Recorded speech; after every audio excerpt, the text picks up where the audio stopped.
నమస్తే, welcome to వి5 news. ముందుగా headlines చూద్దాం.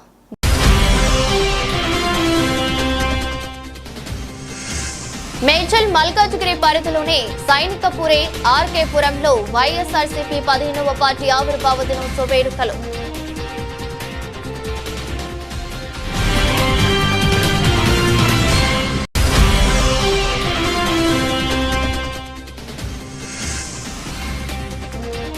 తాళ్లగొమ్మూరు సబ్ స్టేషన్ లో కొత్తగా ఏర్పాటు చేసిన ట్రాన్స్ఫార్మర్ ను ప్రారంభించిన ఈ మహేందర్.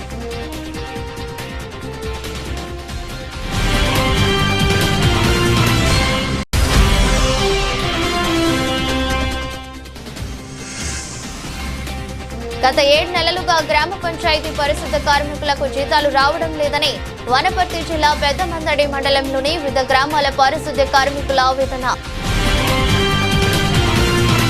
గత 7 నెలలుగా గ్రామ పంచాయతీ పరిశుద్ధ కార్మికులకు జీతాలు రావడం లేదని వనపర్తి జిల్లా పెద్దమందడి మండలంలోని వివిధ గ్రామాల పారిశుద్ధ కార్మికులు ఆవేదన చెందుతున్నారు. పెద్దమందడి మండల కేంద్రంలో పారిశుద్ధ కార్మికులు భిక్షాటన చేస్తూ నిరసన వ్యక్తం చేశారు. వేతనాలు లేక పారిశుద్ధ కార్మికులు తీవ్రమైన ఆర్థిక ఇబ్బందులకు గురవుతున్నామని, ప్రభుత్వం వెంటనే పారిశుద్ధ కార్మికులకు వేతనాలు చెల్లించాలని డిమాండ్ చేశారు. ఈ కార్యక్రమంలో పారిశుద్ధ కార్మికుల మండల అధ్యక్షురాలు గట్టమ్మ, వివిధ గ్రామాల పారిశుద్ధ కార్మికులు పాల్గొన్నారు. నా పేరు గట్టమ్మ, మండల ప్రజెంట్ను. జీతాలు లేక 7 నెలలు 8 నెలలు అవుతుంది. జీతాలు లేక మేము ఇట్లా బిచ్చాటం చేస్తున్నాం. ఇప్పుడైనా ప్రభుత్వం సీతక్కకు ఇప్పుడైనా కనికర కలిగి మాకు చేస్తుందేమో, డబ్బులు సాయం చేస్తామని. సీతక్క, మేము నువ్వు ఒక మహిళవు, మేము కూడా మహిళలు. సీతక్క, ఇంతవరకు నువ్వు మా గురించి చెప్పినావు, పెద్ద గొప్ప చెప్పుకున్నావు, కానీ ఇప్పుడు గొప్పగా లేదు మాకు. నీ కనీసం నిన్న నీకు కలసాలు వస్తే కూడా హైదరాబాద్లో కలవలేకపోయినావు. కాకపోతే మినిస్టర్కు వచ్చినాం, జీతాలు ఇస్తేనే మాకు చేస్తాము, లేకపోతే పని చేయము, పని చేస్తామని చెప్పినప్పుడు ఏమన్నారంటే 15 తారీఖు వరకు నీకు జీతాలు వేస్తాము, పని చేయాలన్నారు. అట్లా అడిగితే మేము బిచ్చాడ చేస్తాము, 15 తారీఖు అడిగితే మేము ధర్నా చేస్తాం కలెక్టర్ ఆఫీస్ కాడని చెప్పొచ్చినాం మినిస్టర్కి. ఇది కూడా మినిస్టర్ అందరూ మాకు చూసి గ్రామ పంచాయతీ వరకు ఎంతో గలీజ్ పని చేస్తున్నాం, దుమ్మెత్తుతున్నాం, మోరీలు చదువుతున్నాం, ఎంతో గలీజ్ చేస్తున్నాం. కూడా మమ్మల్ని కనకరిస్తలేరు. 4 నెలలు 5 నెలలు 7 నెలల వరకు ఉంటే కూడా మేము ఎట్లా బతకాలి? మా పిల్లలు మా బిడ్డలు మేము ఎట్లా బతకాలి? మీరు అందరూ గవర్నమెంట్ మమ్మల్ని చూస్తే కదా బతికేది. ఇప్పుడు ఉన్న పిల్లలు చదివించుకోవాలని కూడా పిల్లలు చదివించుకోలేక ఇంట్లో పెట్టుకున్నాం. మేము ఫీజు కట్టుకోవాలరా, సబ్బులు లేవు, నూనెలు లేవు, బ్లౌజులు లేవు, డ్రెస్సులు లేవు. ఎప్పుడో ఇచ్చిన డ్రెస్సులు వేసుకొని మేము ఇప్పుడు తిరుగుతున్నాం, బిచ్చాట గురించి తిరుగుతున్నాము. పని చేసేటప్పుడు కూడా లేవు. కేసీఆర్ పోతా 8,500 చేసిండు, పోయేటప్పుడు మళ్ళీ 1000 రూపాయలు వేసిపోయిండు. మళ్ళీ మాకు ఇంతవరకు 2 సంవత్సరాలు అవుతుంది. సబ్బు లేవు, నూనె లేవు, ఏం లేవు. మాకు క్షణంలోనే మాకు ఇస్తే పని చేస్తాం, లేకపోతే అంతవరకు చెయ్యం. అంతవరకు ఉంటే మేము ధరలనే చేసుకుంటా ఉంటామని అడుగుతున్నాం. భిక్షాటన దేనికోసం చేస్తున్నారు? మాకు జీతాలు లేక సార్, జీతాలు లేక 7 నెలలు 8 నెలలు అవుతుంది. ఏం తినాలి అని మేము బిచ్చాటన చేస్తున్నాం సార్. అడుగుంటేనన్నా గవర్నమెంట్ చూసి మమ్మల్ని రక్షిస్తుంది అని కూడా చేస్తున్నాం సార్. మళ్ళీ ఇట్లనే కూడా సీతకు కనికర వస్తుందో రాదో, ఆయన ఒక మహిళనే, మేము కూడా మహిళలే. అప్పుడు మేము నిన్ను చూస్తామని చెప్పి ఓట్లు వేయించుకొని ఇప్పుడు చల్లగా ఏసీ దాంట్లో కూర్చొని సీట్లో కూర్చోబెట్టింది ఎవరు? మా ఊళ్ళోనే నువ్వు కూర్చున్నావు సీతక్క. ఇప్పుడు మాకు మంచిగా చేస్తేనే బాగుంటుంది. మేము ఇంతగానో చేసే ధర్నాలు చేసినాం, ఎన్నో లెటర్ ఇస్తూ ఉంటే తీసి అక్కడ పెడుతున్నాం. మేము కళ్ళ కనిపిస్తాం నీకు చెప్పండి. ఎందుకు ప్రభుత్వం ఇట్లా చేస్తుంది? మమ్మల్ని అందరూ కనుకరించాలని అడుగుతున్నాం. వివాహేతర సంబంధంకు అడ్డుగా ఉన్నాడని తన బావతో కలిసి మద్యం సీసాలో పాయిజన్ కలిపి కట్టుకున్న భర్తను హతమార్చిన భార్య. ఈ ఘటన భద్రాద్రి కొత్తగూడెం జిల్లా పాల్వంచలో చోటు చేసుకుంది. భద్రాద్రి కొత్తగూడెం జిల్లా పాల్వంచ మున్సిపాలిటీ పరిధిలోని పేట చెరువు గ్రామంలో బుట్టల నరేష్ ఫిబ్రవరి 13వ తేదీన మద్యం సేవించి వాంతులవ్వడంతో కుటుంబ సభ్యులు పాల్వంచ ప్రభుత్వ ఆసుపత్రికి తరలించి చికిత్స అందించి ఇంటికి తీసుకుని వచ్చారు. అనంతరం మరుసటి రోజు కూడా వాంతులై మృతి చెందాడు. అయితే మృతుడి తల్లి, బంధువులు మాత్రం బట్టుల నరేష్ మృతిపై అనుమానం వ్యక్తం చేయకుండా ఖండనం చేశారు. బట్టల నరేష్ తెచ్చుకున్న మద్యం సీసాలో మిగిలి ఉన్న సగం మందు దినకర్మల రోజు మృతుడికి వరుసకు బావ అయిన వ్యక్తి సేవించి అతను కూడా వాంతులై అపస్మారక స్థితిలోకి వెళ్లాడు. దీంతో డౌటిన బంధువులు అతన్ని పాల్వంచ ప్రభుత్వ ఆసుపత్రికి తరలించే చికిత్స అందించారు. పరీక్షించిన వైద్యులు ఆ మందు సీసాలో పాయిజన్ కలిసిందని తెలపడంతో మృతుడి తల్లి చెట్టమ్మ పాల్వంచపట్నం పోలీసులకు ఫిర్యాదు చేసింది. తన కొడుకు బుట్టల నరేష్ కల్తీ మద్యం సేవించి మృతి చెందాడని తెలపడంతో పోలీసులు అనుమానాస్పద మృతిగా కేసు నమోదు చేసుకుని ఖననం చేసిన మృతదేహాన్ని తహసీల్దార్ సమక్షంలో వెలికితీసి వైద్యులు పోస్టుమార్టం నిర్వహించారు. ఈ విలేకరుల సమావేశంలో పాల్వంచపట్నం ఎస్ఐ సుమన్ ఇతర సిబ్బంది పాల్గొన్నారు. చనిపోయినప్పుడు అంతకంటే ముందు రాత్రి కొంచెము వామిటింగ్ చేసుకోవడం అది జరిగింది. హాస్పిటల్కి తీసుకెళ్లారు. మళ్ళీ ఇమీడియట్గా ఇంటికి తీసుకొచ్చారు. ఎర్లీ మార్నింగ్ మళ్ళీ వామిటింగ్ చేసుకుంటే హాస్పిటల్కి తీసుకెళ్ళారు. హాస్పిటల్కి వెళ్ళేలోపే చనిపోవడం జరిగింది. ఆ రోజు వాళ్ళ కుటుంబ సభ్యులు ఏం చేశారంటే పోలీస్ వాళ్ళకు మామూలు వామిటింగ్ చేసుకునే అవసరం చెప్పేసి తీసుకెళ్ళి ఫ్రూట్స్ పెట్టడం జరిగింది. అయితే నెక్స్ట్ డే ఏం జరిగిందంటే ఇతని దినకర్మలకు ఆగినటువంటి బంధువులలో ఒక వ్యక్తి ఈ ఉప్పల్ నరేష్ ఇంతకంటే ముందు ఇతను చనిపోవడానికంటే ఒక రోజు ముందు కొంచెం మద్యం సేవించడం జరిగింది. ఆ బాటిల్ ఇంట్లోనే ఉంది. ఆ బాటిల్లో కొంచెం మద్యం కూడా మిగిలిపోయి ఉంటే ఈ ఫంక్షన్కి వచ్చినటువంటి వాళ్ళ బంధువు ఒకతను ఆ మద్యం సేవించడం జరిగింది. ఆ మద్యం సేవించిన తర్వాత ఇమ్మీడియట్గా అతనికి వామిటింగ్స్ ప్రారంభమయ్యాయి. మద్యం తాగిన తర్వాత ఎందుకు వామిటింగ్స్ వస్తుందని చెప్పి హాస్పిటల్ తీసుకెళ్లారు. హాస్పిటల్లో డాక్టర్ పాయిజన్ కలిసి ఉన్నట్టుగా అనుమానం వ్యక్తం జరిగింది. ఈ అనుమానాన్ని బేస్ చేసుకొని వాళ్ళ తల్లి పుట్టల నరేష్ ఒక తల్లి పుట్టల చుట్టమ్మ వచ్చి పోలీస్ స్టేషన్లో ఫిర్యాదు చేశారు. ఇదంతా సంఘటన వివరిస్తూ ఇట్లా ఈరోజు జరిగింది. ఆ రోజు నేను పోలీస్ కంప్లైంట్ ఇవ్వలేదు. కాకుంటే నిన్న మళ్ళీ మా బంధువులు తను వదిలిపెట్టినటువంటి బాటిల్లో ఉన్నటువంటి మద్యం సేవించడం వల్ల వామిటింగ్స్ అయినాయి. డాక్టర్ దగ్గరికి పోతే ఈ విధంగా చెప్పాము. మాకు అతని మృతి పైన అనుమానం ఉన్నదని చెప్పేసి ఫిర్యాదు చేయగా మేము ఈ సస్పిషియస్ డెత్ కింద కేసును రిజిస్టర్ చేయడం జరిగింది. అందులో భాగంగా పాతిపెట్టినటువంటి శవాన్ని మళ్ళీ ఎగ్జిబిషన్ ద్వారా వెలికి తీసి ఎంఆర్ఓ సమక్షంలో ఎంఆర్ఓ ద్వారా పంచనామా చేసి అతని యొక్క విసా ఇవన్నీ ప్రిజర్వ్ చేసి ఎఫ్ఎస్ఎల్ కూడా పంపడం జరిగింది. ఈ ఇన్వెస్టిగేషన్లో భాగంగా అక్కడ అంటే వాళ్ళ ఇంట్లో దొరికినటువంటి కొన్ని ఆధారాలు ప్లస్ ఇంకా ఇతర ఆధారాల ఆధారంగా మేము ఇన్వెస్టిగేషన్ ప్రారంభించాము. దాంతో తేలిన విషయం ఏమిటంటే గద్దల సాంబశివరావు ఇతని పినపాక మండలం ఉప్పాక గ్రామం. అతనికి ప్లస్ ఈ చనిపోయినటువంటి పుట్టల నరేష్ యొక్క భార్యకు అంటే పుట్టల రజిత వీళ్ళకిద్దరికీ బంధుత్వం ఉంది. ఈమె అతనికి మరదల వరుస అవుతా ఉన్నది. వీళ్ళిద్దరికీ వివాహేతర సంబంధం ఉన్నదని ఆ విషయము ఇతని చనిపోయిన నరేష్కి తెలిసి కొన్నిసార్లు గొడవలు అయినాయి. పద్ధతి మార్చుకోమని చెప్పారు. ఇట్లా నడుస్తూ ఉన్నది. ఈ కార్యక్రమంలో ఇది నడుస్తుండగానే వాళ్ళిద్దరు ప్లాన్ ఏంటంటే ఇతన్ని చంపేస్తే మనకు ఎటువంటి అడ్డంకులు ఉండవని చెప్పేసి వాళ్ళు నిర్ణయం తీసుకున్నారు. అందులో భాగంగా సారపాకలో వీళ్ళ బంధువులందరికీ సంబంధించి ఒక ఫంక్షన్ జరిగింది. ఆ ఫంక్షన్ జరిగిన రోజు 11వ తారీఖు రోజు ఫంక్షన్ జరిగిన రోజు అక్కడికి ఈ సాంబశివరావు ప్లస్ ఇంకొక నిందితుడు నరేష్ అని ఇద్దరు కూడా వాళ్ళు వేసిన ప్లాన్ ప్రకారం ఏంటంటే ఒక ఎరువుల మందు షాప్లోకి వెళ్ళి ఒక పాయిజన్ తీసుకొని ఇతడు ఎలాగో ఇతనికి మద్యం సేవించే అలవాటు ఉన్నది కాబట్టి పుట్టల నరేష్కి ఇదివరకు కూడా గతంలో కూడా చాలాసార్లు వీళ్ళు కూర్చొని మద్యం తాగడం అంత కార్యక్రమాలు జరిగేవి. ఒక పాయిజన్ తీసుకొని ఆ పాయిజన్ని ఒక లిక్కర్ బాటిల్ తీసుకొని లిక్కర్ బాటిల్కి ఇంజెక్షన్ ద్వారా నింపారు. ఇంజెక్షన్ తీసుకొని ఇంజెక్షన్ ద్వారా అతను తెలియకుండా నింపారు. దాంట్లో నింపిన తర్వాత వాళ్ళు అనుకున్న ప్లాన్ ప్రకారం ఇక్కడికి సారపాకకు ఇతను మామూలుగా ఫంక్షన్కి అటెండ్ అయ్యిండు నరేష్.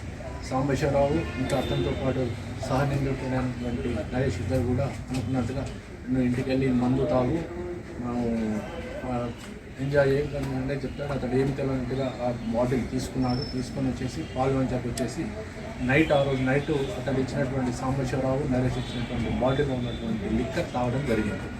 ఆల్రెడీ దాంట్లో పాయిజన్ కలిపారు వాళ్ళు. మామూలుగా అయితే రొటీన్గా మనం సేవించే అలవాటు ఉంది కాబట్టి తాగాడు. తాగిన తర్వాత కొద్దిసేపటి తర్వాత నైట్ వామిటింగ్స్ అయినాయి. కానీ ఆ విషయం అక్కడ ఎవరికి తెలియదు. నెక్స్ట్ డే మార్నింగ్ మళ్ళీ హాస్పిటల్ తీసారి చంపారు. మేము సమర్థనంగా విచారం చేస్తే ఈ విషయాలన్నీ బయటపడ్డాయి. అందులో భాగంగా ఈ యొక్క 174 సస్పిషన్ ఉన్నటువంటి కేసును మర్డర్ కేసుగా ఆల్టర్ చేయడం జరిగింది. ఇన్వెస్టిగేషన్లో భాగంగా ఈరోజు దీనికి ప్రత్యక్షంగా పరోక్షంగా కారకులైనటువంటి ఉప్పాక గ్రామం పినపాక మండలానికి చెందినటువంటి సాంబశివరావు అలాగే ఇంకో అతనికి దీంట్లో సహాయం చేసినటువంటి తాటి నరేష్, ఇతని స్వగ్రామము వెంకటాపురం ములుగు డిస్టిక్. తాటి నరేష్ ప్లస్ చనిపోయినటువంటి నరేష్ భార్య కుట్టల రజితను కూడా అరెస్ట్ చేయడం జరిగింది. కోర్టులో ప్రవేశపెట్టింది. తాళ్లగొమ్మూరు సబ్ స్టేషన్ లో కొత్తగా ఏర్పాటు చేసిన ట్రాన్స్ఫార్మర్ ను ఎస్సీ మహేందర్ ప్రారంభించారు. ఈ సందర్భంగా ఆయన మాట్లాడుతూ భద్రాద్రి కొత్తగూడెం జిల్లా బూర్గంపాడు మండల పరిధిలోని అన్ని ప్రాంతాలలో అంతరాయం లేని విద్యుత్తును అందించేందుకు అభివృద్ధి పనులు చేపట్టినట్లు, అందులో భాగంగా సారపాకలో అడిషనల్ ట్రాన్స్ఫార్మర్ ను ప్రారంభిస్తున్నట్లు ఎస్సీ మహేందర్ తెలిపారు. సారపాక గ్రామంలో రోజు రోజుకి పబ్లిక్ పెరుగుతున్న నేపథ్యంలో ఇండస్ట్రియల్ కారిడార్ కావడంతో వేసవి కాలంలో గానీ సాధారణ సమయాల్లో కానీ కరెంటు నిరంతర సరఫరా చేయడానికి తమ శాఖ ప్రయత్నం చేస్తున్నట్లు, అందులో భాగంగా ఈ ప్రాంతంలో అభివృద్ధి పనులకు శ్రీకారం చుట్టినట్టు, త్వరలోనే పూర్తి స్థాయిలో చర్యలు చేపట్టి ఈ ప్రాంత వాసులకు ఇబ్బందులు అంతరాయం లేని విద్యుత్ అందించడానికి తాము కృషి చేస్తున్నట్లుగా పేర్కొన్నారు. కార్యక్రమంలో G Mahendra, K Jeevan Kumar, B Venkateswarlu, J Rambabu, T Venu, Upender, సిబ్బంది తదితరులు పాల్గొన్నారు. ఈ సారపాక అనేది పారిశ్రామిక ప్రాంతము. ఇక్కడ ఏంటంటే పరిశ్రమలకు కానీ విద్యుత్ గృహ ఉపయోగకరమైనటువంటి దారులకు కానీ ఏ రకమైన ఇబ్బంది లేకుండా ఉండేందుకు ఇంతకుముందు ఈ సబ్స్టేషన్కి ఏంటంటే ఒకే సోర్స్ ఉండేది. దాన్ని ఇప్పుడు రెండో సోర్స్గా మన బూర్గంపాడు నుండి ఈ యొక్క సారపాకకు 33 kV లైను సుమారుగా 1.5 కోట్లతోని మేము చేస్తున్నాము. అది పనులు జరుగుతున్నాయి. సాధ్యమైనంత వరకు ఈ యొక్క నెలాఖరులోపు ఆ యొక్క లైన్ కూడా కంప్లీట్ అయిపోతుంది. దీనివల్ల ఏంటంటే ఈ ఏరియాలో ఏ రకమైనటువంటి విద్యుత్ అంతరాయాలు లేకుండా నిరంతరాయంగా ఆ యొక్క వేసేవే కాకుండా మొత్తం పరిశ్రమలకు కూడా ఏ రకమైన ఇబ్బంది లేకుండా ఉండే విధంగా మేము ప్రణాళికలు వేసుకున్నాము. ఆ రకంగా మేము పనులు చేస్తున్నాము. నమస్కారం అండి. మేము ఈ సారపాక సబ్స్టేషన్లో ఉన్నాము. ఈ పోయిన సమ్మర్లో జరిగినటువంటి ఇబ్బందులను దృష్టిలో ఉంచుకొని అటువంటివన్నీ కూడా పునరావృతం కావద్దనే ఉద్దేశంతో మేము ఈ రోజు నాడు ఈ సబ్స్టేషన్లో ఎగ్జిస్టింగ్ 5 MVA పవర్ ట్రాన్స్ఫార్మర్ ఉంటే దానికి అడిషనల్గా ఇంకొక 5 MVA పవర్ ట్రాన్స్ఫార్మర్ను ఈరోజు ఛార్జ్ చేశాము. అంతేకాకుండా ఫీల్డ్లో మేము ఇప్పటివరకు 8 100 kV ట్రాన్స్ఫార్మర్లు ఛార్జ్ చేశాము. సో ఇవన్నీ మా యొక్క సమ్మర్ యాక్షన్ ప్లాన్లో భాగాలు. దీనివల్ల ఏంటంటే వినియోగదారులకు ఏ రకమైనటువంటి ఇబ్బంది లేకుండా వచ్చేటువంటి సమ్మర్లో వాళ్ళకు హ్యాపీగా ఉండే విధంగా అన్ఇంటరప్టెడ్ పవర్ సప్లై ఇచ్చే విధంగా మేము ఈ ప్రణాళికలు చేసేసి పూర్తి చేశాము. ఇంకా ఏ రకమైన ఇబ్బంది ఉండదని మేము ఎక్స్పెక్ట్ చేస్తున్నాము. సో సుమారుగా దీనికి ఈ పవర్ ట్రాన్స్ఫార్మర్ కోసానికని 2 కోట్లు ఖర్చు చేసి ఈరోజు ఛార్జ్ చేసుకోవడం జరిగింది. అంతేకాకుండా ఇంతకుముందు ఉన్నటువంటి బంచ్డ్ ఫీడర్స్ ఏవైతే ఉన్నాయో ఆ బంచ్డ్ ఫీడర్స్కి సపరేట్గా బ్రేకర్ ఎరెక్షన్ చేసి 6 లక్షల రూపాయల ఖర్చుతో బ్రేకర్ ఎరెక్షన్ చేసేసి మేము అంతరాయాలను తగ్గించేందుకు గాను, ఫీడర్ యొక్క అంతరాయాలను తగ్గించేందుకు గాను అడిషనల్ బ్రేకర్స్ని కూడా ఈరోజు ఛార్జ్ చేస్తున్నాము. భద్రాద్రి కొత్తగూడెం జిల్లా అశ్వాపురం మండలం మొండికుంట గ్రామ పంచాయతీ కార్యాలయంలో నిక్షయ శిబిరం 100 రోజుల కార్యక్రమంలో భాగంగా మండల వైద్య అధికారిని డాక్టర్ సంకీర్తన ఆధ్వర్యంలో నిర్వహించారు. కార్యక్రమంలో రోగులకు వైద్య పరీక్షలు చేసి ఊపిరితిత్తులకు సంబంధించిన ఎక్స్రే తీసి పరీక్షలు నిర్వహించిన డాక్టర్లు, ఈ కార్యక్రమంలో ఏఎన్ఎంలు, ఆశా వర్కర్లు పాల్గొన్నారు.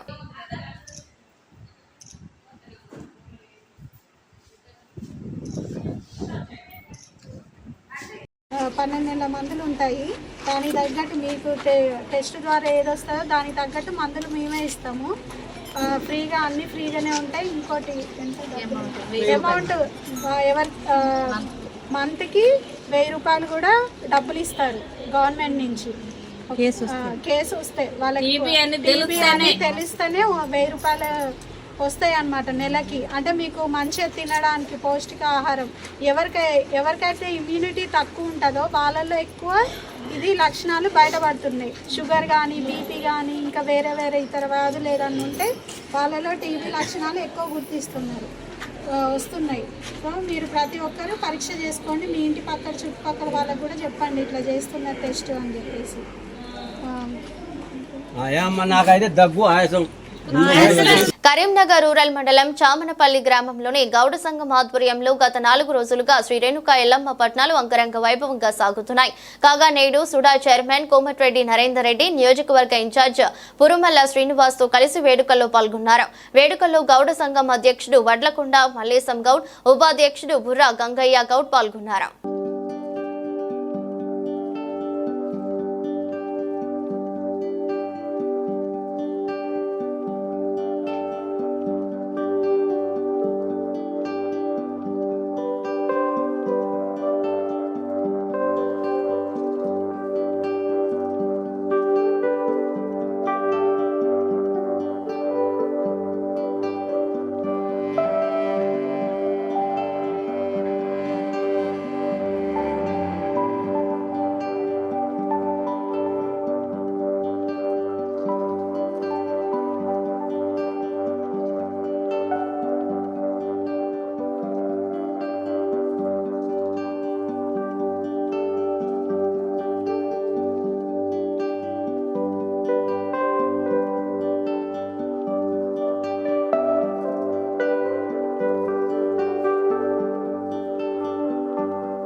మేడ్చల్ మల్కాజ్గిరి పరిధిలోని సైనికపురి ఆర్కేపురంలో వైఎస్ఆర్సీపీ 15వ పార్టీ ఆవిర్భావ దినోత్సవ వేడుకలు ఘనంగా జరిగాయి. సిద్దిపేట అధ్యక్షులు జగదీశ్వర్ గుప్తా ఆధ్వర్యంలో జరిగినటువంటి కార్యక్రమానికి ముఖ్య అతిథిగా వైఎస్ఆర్సీపీ పార్టీ అధికార ప్రతినిధి శ్యామల పాల్గొన్నారు.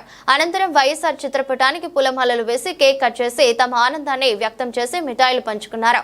తదుపరి శ్యామల మాట్లాడుతూ పార్టీ పైన బురద చల్లడం తప్ప వివక్ష రాజకీయాలు చేస్తూ సమస్యలను తెలుసుకుని సంబంధిత శాఖలు పరిష్కరించాలని, వైఎస్ఆర్ పార్టీ ప్రజా పార్టీ అని మరొకసారి రుజువు చేస్తూ ప్రజల పక్షాన్ని నిలబడి పోరాడి రాజన్న మీద అభిమానంతో జగనన్నపై ప్రేమతో ఈ పార్టీని మోస్తున్న ప్రతి కార్యకర్తకి శిరస్సు వంచి నమస్కరిస్తున్నానని తెలిపారు. కార్యక్రమంలో Srinivas Reddy, general secretary Sailaja Kiran Reddy, Siddipet in charge Gundela Jyothi, Venkataramana, Harinatha Goud మరియు వైఎస్ఆర్ పార్టీ అభిమానులు పాల్గొని విజయవంతం చేశారు. అందరికీ నమస్కారం. ఈ రోజున సైనిక్పూరిలోని జగదీశ్వర్ గుప్తా గారి ఆధ్వర్యంలో చాలా పెద్ద ఎత్తున వైఎస్ఆర్ కాంగ్రెస్ పార్టీ ఆవిర్భావ దినోత్సవ వేడుకలు నిర్వహించడం జరిగింది. ఈ వేడుకల్లో నాతో పాటుగా జనరల్ సెక్రటరీ శైలజ గారు, అలాగే ఇతర నాయకులు కూడా తెలంగాణ రాష్ట్రంలో రాజశేఖర రెడ్డి గారు ఉన్నప్పటి నుంచి ఆయన అభిమానులుగా ఉంటూ ఆయన అడుగులో అడుగు వేసి నడుస్తూ జగన్ గారి ఆశయాలకు నిర్దేశంగా పనిచేస్తున్నటువంటి తెలంగాణ వాసులు చాలా మంది ఇక్కడ ఈ కార్యక్రమంలో పాల్గొనడం జరిగింది. చాలా సంతోషంగా ఉంది ఈ కార్యక్రమానికి నన్ను ముఖ్య అతిథిగా ఆహ్వానించినందుకు. అంటే ప్రజా పక్షాన నిలబడి వాయిస్లెస్గా ఉంటూ ప్రజా సమస్యలపై మాత్రమే నిత్యం పోరాడేటువంటి పార్టీ వైఎస్ఆర్ కాంగ్రెస్ పార్టీ. అబద్ధపు హామీలు చెప్పడం కానీ, చెప్పిన హామీల్లో కోతలు విధించి అమలుపరచడం కానీ, విద్యార్థుల్ని పట్టించుకోకపోవడం కానీ, రైతులకు అండగా నిలవకపోవడం కానీ ఇలాంటివి ఏవి వైఎస్ఆర్ కాంగ్రెస్ పార్టీ ఎప్పుడూ చేయలేదు. చేస్తే ఖచ్చితంగా మంచి మాత్రమే చేశాం తప్ప ఎటువంటి చెడు కూడా ఎప్పుడు ఆంధ్ర రాష్ట్రానికి ఇప్పటివరకు చేయలేదు. ఆంధ్ర రాష్ట్ర చరిత్రలో వైఎస్ జగన్మోహన్ రెడ్డి గారు ఇస్ ద బెస్ట్ సీఎం అని నేను చెప్తాను. ఎందుకంటే దేశ చరిత్రలోనే వైఎస్ఆర్ కాంగ్రెస్ పార్టీ అధికారంలో ఉన్న 5 సంవత్సరాలు అందించిన సంక్షేమం కానీ, చేసిన అభివృద్ధి కానీ ఎక్కడా ఏ రాష్ట్రంలోనూ చేయలేదు. ఆంధ్ర రాష్ట్రాన్ని నెంబర్ 1గా నిలబెట్టేటువంటి దిశగా అడుగులు వేయడమే లక్ష్యంగా, రాజన్న రాజ్యాన్ని మళ్ళీ తిరిగి నిర్మించడమే గమ్యంగా ముందు కదులుతున్నటువంటి పార్టీ వైఎస్ఆర్ కాంగ్రెస్ పార్టీ. ఈ రోజున కూటమి అధికారంలోకి వచ్చి నెలలు గడుస్తున్నా కూడా ఏం చేశారు అని నేను ప్రశ్నిస్తున్నాను. ఈ సందర్భంగా వైఎస్ఆర్ కాంగ్రెస్ పార్టీ తరఫున మేము ప్రశ్నిస్తుంటే వాటికి సమాధానాలుగా వాళ్ళ పాలన ఉంటుంది. అంటే ఉదాహరణకి నిన్న బద్వేల్లో ఉన్నటువంటి కాశీనాయన ఆశ్రమాలుగా ఇవాళ నారా లోకేష్ గారు ఒక ట్వీట్ వేశారు. ఆ శాఖకి సంబంధించిన ఆ శాఖ మంత్రిగా ఉన్నటువంటి పీపీపీ గారు, పిఠాపురం పీఠాధిపతి పవన్ కళ్యాణ్ గారు మాత్రం ఇప్పటివరకు ఎలాంటి స్పందన లేదు దాని మీద. ఆయన దేనికి స్పందిస్తారో నాకు అర్థం కాదు. అంటే ప్రజా సమస్యల మీద ఏనాడు స్పందించరు. పెరిగిన మీడియా ముందుకొచ్చి మాట్లాడినా అది వైఎస్ఆర్ కాంగ్రెస్ పార్టీ మీద బురద జల్లే ప్రయత్నానికి తప్ప ఇప్పటి వరకు ఆయన ఎటువంటి ప్రయత్నము చేయలేదు అనేటువంటిది మా పార్టీ అభిప్రాయము. ఖచ్చితంగా ఆయన ఈ ధోరణి మార్చుకోవాలి. ఎందుకంటే ఒక బాధ్యతాయుతమైన పదవిలో ఉన్నారు మీరు, ఉప ముఖ్యమంత్రిగా మీరున్నారు, అలాగే ముఖ్యమంత్రిగా చంద్రబాబు నాయుడు గారు ఉన్నారు. ముఖ్యమంత్రి గారేమో వివక్ష రాజకీయాలు చేస్తున్నారు, వైఎస్ఆర్ కాంగ్రెస్ పార్టీ వాడికి ఎలాంటి పనులు చేయొద్దు అని చాలా బాహాటంగా చెప్తున్నారు. ఒక ముఖ్యమంత్రి హోదాలో ఉండి ఆయన మాట మాట్లాడొచ్చా? Is he really eligible to be a CM? అలా మాట్లాడకూడదు. ఒక తండ్రి స్థానంలో ఉన్నప్పుడు ప్రజలందరినీ సమానంగా చూడాలి, బిడ్డలందరినీ సమానంగా చూడాలి. ఇలా చేయడం కరెక్ట్ కాదనేది మా అభిప్రాయం. అలాగే పవన్ కళ్యాణ్ గారు కూడా సంబంధిత శాఖల్ని సరిగ్గా పట్టించుకుని దాంట్లో ఏ సమస్యలు ఉన్నాయో తెలుసుకుని దాని మీద పోరాటాలు చేస్తే బాగుంటుంది. లేనిపోని ఒక సమస్యని సృష్టించి దాని వాళ్లే సమస్యను సృష్టిస్తారు, వాళ్లే మళ్ళీ దాని మీద పోరాటం చేస్తారు. ఉన్న సమస్యలను ఎప్పుడు పట్టించుకుంటారు అనేది మాకు అర్థం కాదు. ఉన్న సమస్యల మీద ఈ రోజున ఆవిర్భావ దినోత్సవం రోజున చాలా గర్వంగా ప్రతి ఒక్క వైఎస్ఆర్ కాంగ్రెస్ పార్టీ కార్యకర్త కూడా చెప్పుకుంటున్నారు. ఏ పార్టీ అయినా సరే ఆవిర్భావ దినోత్సవం అంటే వాళ్ళు ఆ సంబంధిత నేతలు కలవడమో, కార్యకర్తలను కలవడమో, కేక్ కట్ చేయడమో అంతవరకే ఉంటుంది. కానీ వైఎస్ఆర్ కాంగ్రెస్ పార్టీ ప్రజా పార్టీ అని మరొకసారి రుజువు చేస్తూ ఈ ఆవిర్భావ దినోత్సవం రోజున యువత పోరుకు సిద్ధమైంది వైఎస్ఆర్ కాంగ్రెస్ పార్టీ. కూటమి అధికారంలోకి వచ్చినప్పటి నుంచి యువతకి, విద్యార్థులకి ఎంత అన్యాయం జరుగుతుందో మనకు తెలుసు. ఫీ రీయింబర్స్మెంట్ బకాయిలు ఇప్పటివరకు వేయలేదు. మనం ప్రశ్నించిన తర్వాత, మనం యువత పోరు అని చెప్పిన తర్వాత కొన్నేవో బకాయిలు చెల్లించారు. అందులో కూడా మళ్ళీ కోతే, అందరికీ రాలేదు. మనం ప్రశ్నిస్తున్న తర్వాత వాళ్ళు స్పందిస్తున్నారు. ఇదా ప్రభుత్వం పనిచేసే విధానం? Is this your governance? ఖచ్చితంగా ఎప్పటికప్పుడు ప్రజా సమస్యలను తెలుసుకుంటూ ప్రజల పక్షాన్ని నిలబడుతూ ప్రజా గొంతుకై నిలబడుతూ వాళ్ళ వాయిస్ని వినిపిస్తుంది వైఎస్ఆర్ కాంగ్రెస్ పార్టీ. ఈ 15వ ఆవిర్భావ దినోత్సవ సందర్భంగా ఇన్ని సంవత్సరాలుగా రాజన్న మీద అభిమానంతో, జగనన్న మీద ప్రేమతో ఈ పార్టీని మోస్తున్న ప్రతి కార్యకర్తకి శిరసు వంచి నమస్కారాలు తెలియజేసుకుంటున్నాను. ఎస్సీ రిజర్వేషన్ల వర్గీకరణ చట్టం చేసే వరకు గ్రూప్ 1, గ్రూప్ 2, గ్రూప్ 3లతో పాటు అన్ని రకాల ఉద్యోగ పరీక్ష ఫలితాలను నిలుపుదల చేయాలి. Madiga student federation Devarakonda in charge Nalla Srikanth జాంబవ్ అన్నారు. ఎంఆర్పీఎస్ అధినేత మాన్యశ్రీ మందకృష్ణ మాదిగ ఆదేశాల మేరకు, ఎంఎస్ఎఫ్ రాష్ట్ర కమిటీ ఆదేశాల మేరకు దేవరకొండ నియోజకవర్గంలోని ఎంఎస్ఎఫ్ మండల కమిటీ ఆధ్వర్యంలో రిలే దీక్ష నిర్వహించారు. మాదిగ స్టూడెంట్ ఫెడరేషన్ దేవరకొండ నియోజకవర్గం ఇన్ఛార్జ్ నల్లా శ్రీకాంత్ జాంబవ్ మాట్లాడుతూ నల్ల బ్యాడ్జీలతో నిరసన తెలుపుతూ గత సంవత్సరం ఆగస్టు 1న సుప్రీంకోర్టు వర్గీకరణ రాష్ట్రాలు చేసుకునే అవకాశం ఉందని చెప్పిన వెంటనే నిండు అసెంబ్లీ సాక్షిగా మాట్లాడిన రేవంత్ రెడ్డి వర్గీకరణ అమలు చేయకుండా మాదిగలను మోసం చేస్తున్నాడని ఆయన మండిపడ్డారు. డాక్టర్ జస్టిస్ షమీం అఖ్తర్ కమిషన్లో లోపాలను సవరణ చేసి ఈ తెలంగాణ రాష్ట్రంలో మాదిగలు 32 లక్షలకు పైగా ఉన్న మాదిగలకు రావాల్సిందే 11% కానీ 9 నిర్ణయించి మాదిగలను తక్కువ జనాభా చూపెడుతూ మాకు రావాల్సిన వాటాను మాల కులానికి దోచిపెడుతుంది రేవంత్ రెడ్డి ప్రభుత్వం అని ఆయన అన్నారు. మాదిగదోరి రేవంత్ రెడ్డి ఖబర్దార్ ఖబర్దార్, మాదిగదోరి రేవంత్ రెడ్డి ఖబర్దార్ ఖబర్దార్, మాదిగదోరి రేవంత్ రెడ్డి ఖబర్దార్ ఖబర్దార్. గ్రూప్ 1 గ్రూప్ 2 ఎగ్జామ్ వెంటనే నిలిపివేయాలి. గ్రూప్ 1 గ్రూప్ 2 ఎగ్జామ్ వెంటనే నిలిపివేయాలి. గ్రూప్ 1 గ్రూప్ 2 ఎగ్జామ్ వెంటనే నిలిపివేయాలి. ఓరోరి రేవంతు కడుతమురాని గోరి, ఓరోరి రేవంతు కడుతమురాని గోరి. వార్తలు ముగించే ముందు మరోసారి హెడ్లైన్స్.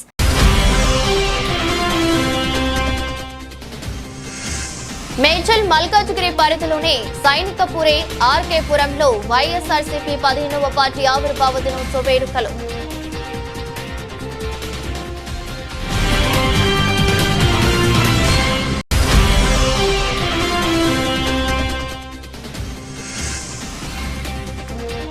తాళ్లగొమ్మూరు సబ్ స్టేషన్ లో కొత్తగా ఏర్పాటు చేసిన ట్రాన్స్ఫార్మర్ ను ప్రారంభించిన ఈ మహేందర్.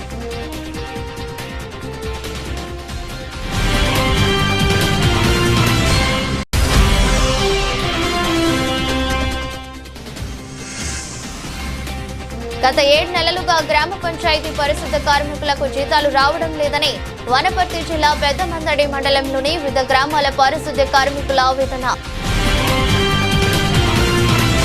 ఇది రెస్ట్ బులెటిన్. మరో బులెటిన్లో మళ్ళీ కలుద్దాం. అంతవరకు సెలవు. నమస్కారం.